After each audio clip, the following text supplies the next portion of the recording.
از سیپانم از فوتوغرافرم ایرو بشنگاه من لبر لمیوزیوم اندی ایزر جرده تیگوتم به هولندی. پروژه 18 کسی به هفر جیان دکن یا کسی الکاریا هف دکن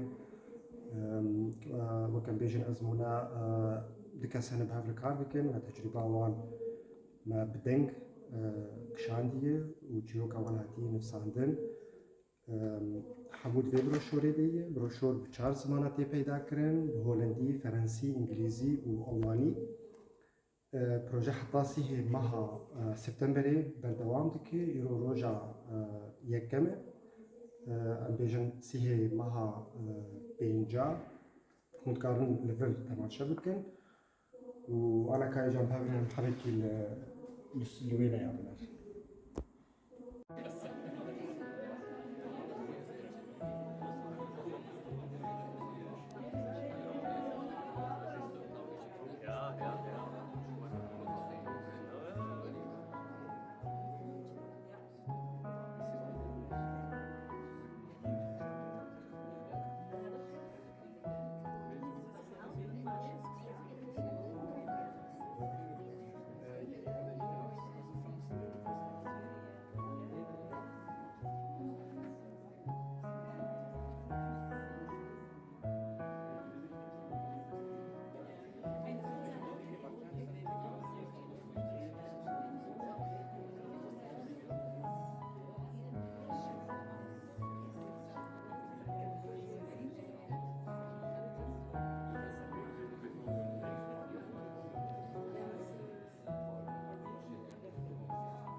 En Sipan?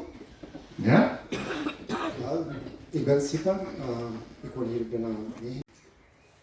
Ik heb mezelf ook heel veel herkend, ook met kleine familie. Omdat sommige verhalen die echt zijn reflectief aan mijn huidige situatie. Ik ga niet zeggen dat mijn kindjes zijn op de vlucht, maar ik herken daarbij veel verhalen.